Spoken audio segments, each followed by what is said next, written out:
नमस्कार मित्रांनो, मालिकेत आपल्याला जबरदस्त असा ट्विस्ट पाहायला मिळतो। तर मित्रांनो, आपण तर पाहिलंच आहे की सारंगला आपलं मूल आहे याची तीळ मात्र सुद्धा कल्पना नाहीये आणि ज्या क्षणाला सारंगला समजलं आहे की अबीर आपला मुलगा आहे त्यावेळेला मात्र सारंगने भयंकर असा निर्णय घेतलाय आणि सारंग या सगळ्यासाठी जगन्नाथ आणि सावली यांना दोषी धरत सारंग मात्र आपल्या मुलाला त्याचा हक्क मिळवून द्यायला चाललाय। त्याच वेळेला जगन्नाथ त्याला थांबवतो आणि त्याला भूतकाळात जे काही घडलं आणि भविष्यकाळात जे काही घडणार आहे त्याचं बाकीत करतो आणि या सगळ्यामध्ये राजकुमार आणि त्याची बायको इन्व्हॉल्व आहे। हे सगळं काही कळल्यानंतर सारंगचा मात्र सावलीवरचा राग सुद्धा कमी झालाय। पण इतकंच नाही तर आपली मुलगी ओवी सुद्धा जिवंत आहे हे अजून कळलं नाही। तर मित्रांनो, हे सगळं काही कसं घडतं आज आपण या व्हिडिओमध्ये जाणून घेणार आहोत, त्यामुळे व्हिडिओ अजिबात स्किप न करता शेवटपर्यंत नक्की पहा। चला तर मग व्हिडिओला सुरुवात करूया। इकडे मात्र आपल्या मुलीची अवस्था पाहून सारंगला मात्र खूपच काळजी वाटू लागते। सारंगला कळतच नाही की हे सगळं काय चाललंय। आपल्या लेकीचं वागणं बघून सारंग मात्र हादरून गेलाय आणि त्याला खूपच भीती वाटू लागते आणि मग त्यानंतर तो अमृताला विचारू लागतो की अमृता वहिनी, अहो काय झालंय हिला? मला खरंच कळत नाही की नक्की हे सगळं काही काय घडतंय। त्यावरती अमृता सांगू लागते की हे बघ सारंग, मला काय वाटतं माहितीये का, याच्यासाठी एकच उपाय आहे। आपल्याला जर का तिला या सगळ्यातून बाहेर काढायचं असेल मात्र तुला तिच्यासाठी एका आईची व्यवस्था केली पाहिजे। त्यावरती सारंग सांगू लागतो की वहिनी, अगं कसं काय मी हे सगळं काही करू? वहिनी, तू माझ्या मनाची अवस्था समजून घे ना, मी सावलीशिवाय दुसऱ्या कुणाचाच विचार करू शकत नाहीये आणि असं सगळं काही असताना तू मला लग्नासाठी सांगतेस।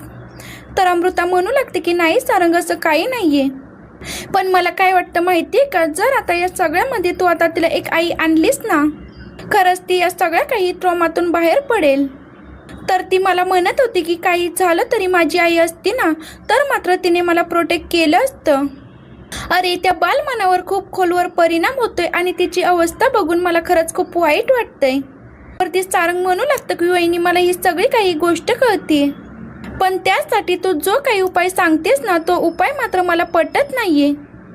त्यावरती अमृता म्हणू लागते की हे बघ, सध्या तरी टेम्पररी माझ्याकडे एक उपाय आहे।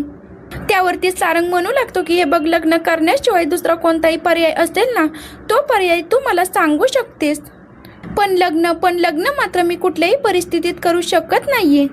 त्यानंतर अमृता सांगू लागते की हे बघ सारंग, मग तिला गाण्याची क्लासची गरज आहे। म्हणजे गाणं अशी तिच्यासाठी एक थेरपी आहे ना की गाणं गायल्यानंतर ती सगळं काही विसरून जाते, त्या गाण्यामध्ये हरवून जाते। त्यावरती सारंग म्हणू लागतो की पण वहिनी, हे आपल्या घरात कसं शक्य आहे? तुला तर माहिती आहे ना आपल्या घराची काय परिस्थिती आहे ते। त्यावरती ती म्हणू लागते की हो सारंग, मला खरंच माहिती आहे की आपल्या घराची काय परिस्थिती आहे किंवा आपल्या घरामध्ये काय चाललंय ते, पण तरी सुद्धा मी तुला एकच गोष्ट सांगेन, काही झालं तरी तिला त्याची गरज आहे आणि ती गोष्ट तू तिला द्यायलाच पाहिजे।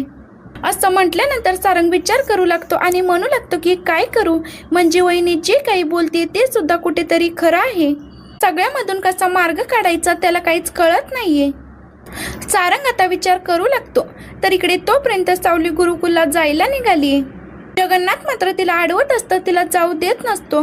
त्यावर सावलीला मात्र आता संशय आलाय। आता सावली म्हणू लागते की नाही बाबा, मी आताच्या आता तिकडे जाणार आणि तिकडे जाऊन जो काही सेटअप आहे ना तुम्ही सेटअप करणार। तर जगन्नाथ म्हणू लागतो की नाही बाळा, असं करू शकत नाही तू। अगं, तुझी एक गोष्ट लक्षात येत नाही का, अजून तिथला सेटअप पूर्ण झालेला नाहीये, तिकडे काम चालू आहे। जगन्नाथ मात्र सावलीला अडवत असतो। सावली मात्र काहीच ऐकायला तयार नाही। आता जगन्नाथ म्हणू लागतो की अगं, तिकडे कुणीच नाहीये, तू तिकडे जाऊन तरी काय करणार? त्यावरती सावली म्हणू लागते की बाबा, मी काही आणि ती मुलं माझ्याकडे गाणं शिकण्यासाठी येणार आहेत। आता जगन्नाथ म्हणू लागतो की तू काही ऐकणार नाहीत, पण मला सांग की कोण आहेत ती मुलं? तर ती म्हणू लागते की बाबा, त्या दिवशी काही बायका आल्या होत्या बघा, त्या बायका मला म्हणत होत्या की तुझ्याकडून गाणं शिकून घ्यायचंय। आपल्या गुरुकुलचा सेटअप नाही ना झाला तरी सुद्धा एका रूममध्ये ते आपल्या मुलांना गाणं शिकवण्यासाठी पाठवायला तयार आहेत।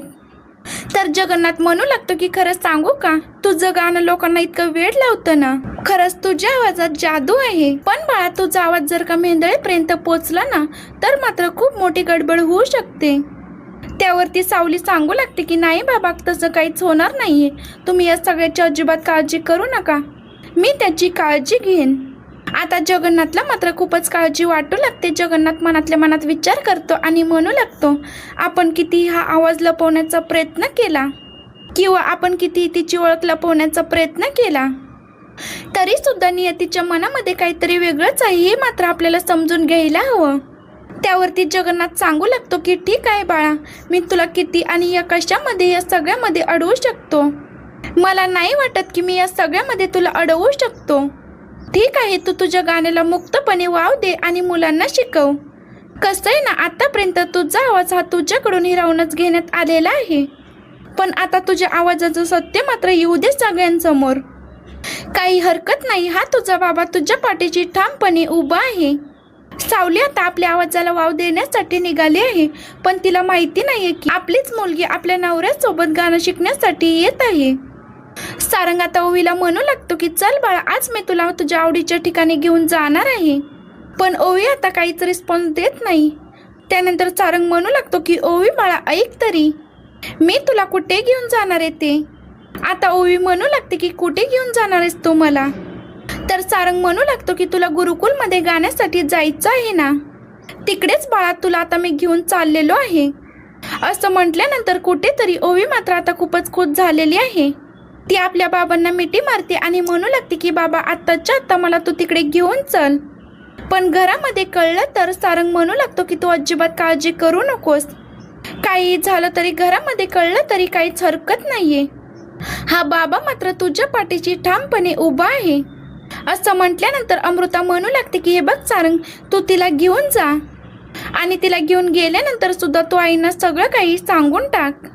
कारण कसं आहे ना, आईंना या सगळ्यामध्ये काही गोष्टी कळल्या नाही ना तर मात्र खूपच गडबड होऊन जाईल. तर मित्रांनो, इथेच आता खऱ्या अर्थाने जबरदस्त टर्निंग पॉइंट येणार आहे. सारंग आता आपल्या लेकीला घेऊन ज्या वेळेला त्या गुरुकुलमध्ये प्रवेश मिळवण्यासाठी आलेला आहे आणि त्याच वेळेला खऱ्या अर्थाने मात्र सगळी काही समीकरणं बदलली आहेत. शिकवणारी दुसरी तिसरी कोणी नसून ती आपली सावली आहे. ही गोष्ट ज्या वेळेला त्याच्या समोर आलेली आहे त्यावेळेला त्याला मात्र खूप मोठा धक्का बसलाय. धक्का मात्र असा तसा नसून हा धक्का मात्र खूपच मोठा आहे आणि त्याला मात्र या सगळ्यामध्ये आपली सावली समोर दिसल्यानंतर अबीर आपला मुलगा आहे. कारण आता ओवी लगेचच सांगू लागते की ही तर अबीरची आई आहे. सारंगला मात्र आता काहीच कळत नाही. आता तो थांबलेला आहे म्हणजे क्लासेस पूर्ण होईपर्यंत, आणि क्लास संपल्यानंतर डायरेक्ट अबीरला घेऊन तो जगन्नाथच्या इकडे आलाय. तोपर्यंत सावली सुद्धा आपलं काम उरकून घरी आलेली आहे. आता चिडलेला सारंग मात्र सांगू लागतो की जगन्नाथजी, तुम्ही माझ्यासोबत खूप मोठी फसवणूक केलेली आहे. तुम्ही आता माझ्या मुलाला माझ्यापासून दूर केलं. मी तुम्हाला कधीच माफ करू शकणार नाहीये. असं म्हणत त्याने मात्र जगन्नाथला चांगलीच धमकी दिलेली आहे. मी माझ्या मुलाला घेऊन चाललोय. आता सावली म्हणू लागते की खबरदार, हे मूल मात्र तुमचं नाहीये. माझं दुसरं लग्न झालेलं आहे, पण सारंगचा मात्र सावलीवरती इतका अतूट विश्वास आहे. सगळं काही खोटं समजून आपल्या मुलाला घेऊन त्याला न्याय मिळवून देण्यासाठी घेऊन गेला आहे. आता त्याला जगन्नाथ सुद्धा अडवत नसतो. आता जगन्नाथची याच्या सगळ्यामध्ये काही खेळी आहे का, आणि जगन्नाथ या सगळ्यामध्ये काही डाव खेळतोय का. आणि ज्या वेळेला अबीरला घेऊन सारंग घरी येणार तेव्हा मात्र घरी काय धमाका घडणार हे सगळं काही आपल्याला पुढील काही भागांमध्ये पाहायला मिळेल. अशाच मालिकेंचे पुढील अपडेट पाहण्यासाठी आपल्या चॅनलला नक्की सबस्क्राईब करा. धन्यवाद.